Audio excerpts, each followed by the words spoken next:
నారాయణమూర్తి గారు కూడా ఫోన్ లైన్లో ఉన్నారు అందుబాటులో. గాదే గారు, పవన్ కళ్యాణ్ గారి దీక్షను ఇప్పుడు నారాయణమూర్తి గారు నమ్మట్లేదు, అసలు ప్రజలే నమ్మట్లేదు అని చెప్పేసి మాట్లాడుతూ ఉన్నారు. ఇప్పుడు ప్రజలు నమ్మనటువంటి పార్టీ వచ్చి ప్రజలు నమ్మట్లేదని చెప్తే అంతకంటే నవ్వులాట ఏమన్నా ఉంటుందా? ఇప్పుడు ప్రజలు ఎవరు నమ్మారు? మమ్మల్ని నమ్మారా, వాళ్ళని నమ్మారా? 2019లో వాళ్ళు నమ్మారు, 2024లో కూటమి నమ్మారు. ప్రజలు నమ్మట్లేదు ఆయన చెప్తే దానికి నేను రెస్పాండ్ అవ్వాలా? ఇప్పుడు ఆయన నమ్మకం ఎవరికి కావాలండి? నేను అన్నాను కాదు, నారాయణమూర్తి గారి నమ్మకం ఎవరికి కావాలి?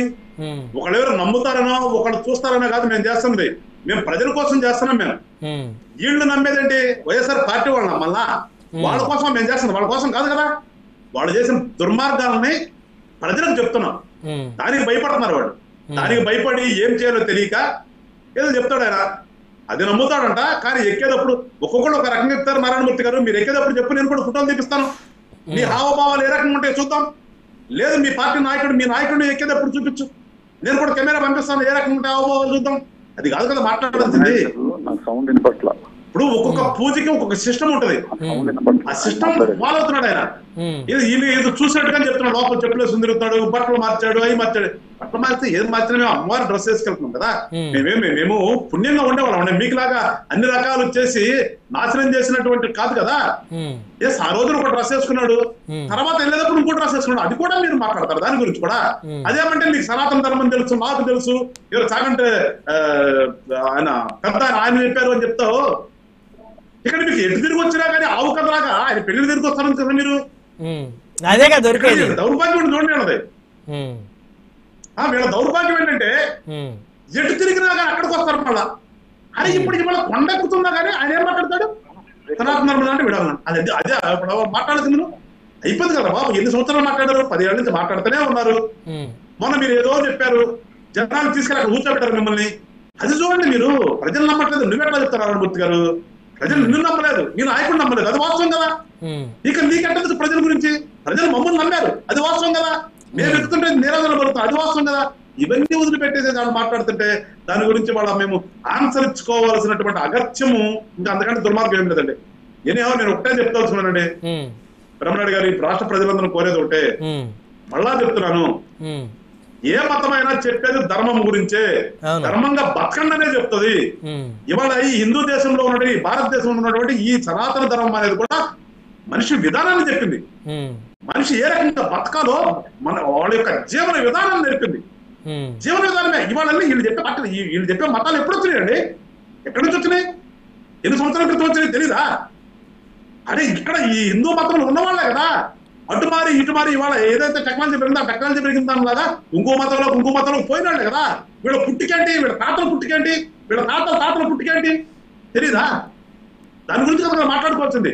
మేము టోటల్ గా కోరేది ఒక ధర్మం, ఏ మతమైనా ఒక ధర్మం చెప్తుంది, ధర్మం ప్రకారం బతకండి అనేది చెప్పేదే కానీ అంతకుమించి వేరే ఒక మతంలో కొట్టండనో, ఒక మతంలో చంపేయండి అని, పొడిచండి అనేది ఏ మతం చెప్పదు.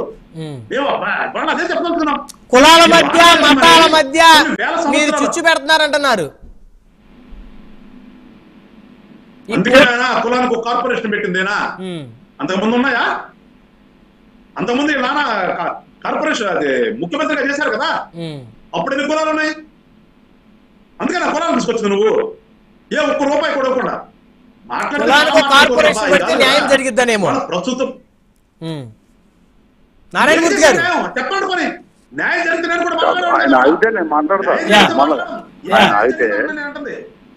కాదు. నేను అడిగిన దానికి ఒకటి కూడా సమాధానం చెప్పలే ఆయన. నేను అడిగిన దానికి సమాధానం చెప్పాలా? ఆవు కథ కాలక్షేపం చేయదు ఇక్కడ.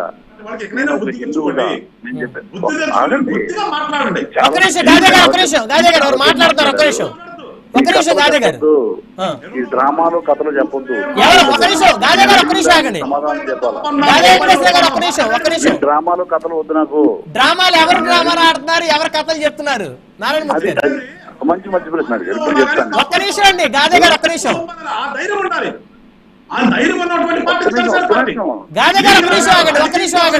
రాజకీయం కోసం మాట్లాడేవాడు నువ్వు మాట్లాడితే నీకు అంతా మేము చేయటువంటి ఒక్క నిమిషం ఆగండి. చేద్దామన్నా ప్రజలు అర్థం చేసుకుంటారు బాగానే. తెలుసు ఈ ప్రజల గురించి తప్పుగా మాట్లాడితే అంత మంచిది.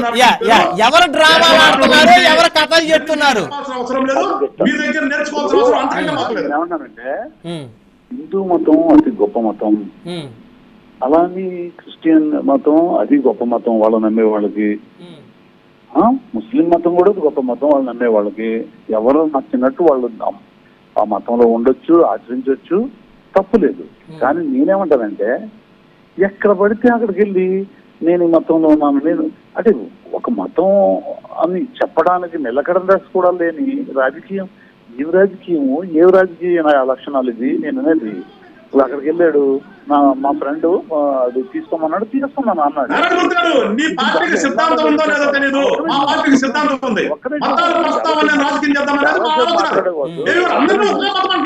ఒక్క నిమిషం, సనాతన ధర్మం అంటే సనాతన ధర్మం క్రిస్టియానిటీ కానీ నువ్వు చెప్పినటువంటి ముస్లిం కానీ ఈ దేశంలో ఎప్పుడు వచ్చినవి ఒక డ్రెస్ వేసుకొని 11 రోజులు మంచిగా ఉండలేనప్పుడు ఎవరిని నమ్మించడానికి, ఎవరిని మోసం చేయడానికి, ఎవరి కోసం మీరు వ్యతిరేకం చేసే పరిస్థితి మీరు మాట్లాడద్దని దయచేసి చేసుకోవచ్చు. అది వ్యతిరేకమని మీరు చేసుకోవచ్చు, అది వేరే విషయం. అన్ని డ్రెస్ వస్తారండి, అయ్యప్ప మాత్రం ఒకే డ్రెస్ వాళ్ళు 50 రోజులో 40 రోజులో వాళ్ళు ఏదైతుందో అన్ని రోజులు అదే చేస్తారు. అయ్యా నేను వింటావా? నేను చెప్పేది వింటావా? నేను చెప్పేది వింటావా? ఇప్పుడు దీపక్ రెడ్డి గారు ఒక డ్రామా కథ చేశారు ఇందాక, అక్కడ అదే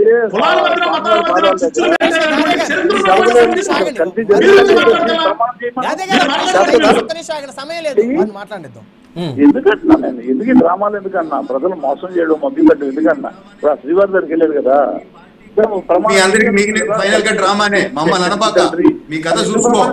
ఇప్పుడు మీరు చేసే శాస్త్రాలకి ప్రజలు తరిమి కొట్టున్నారు మిమ్మల్ని.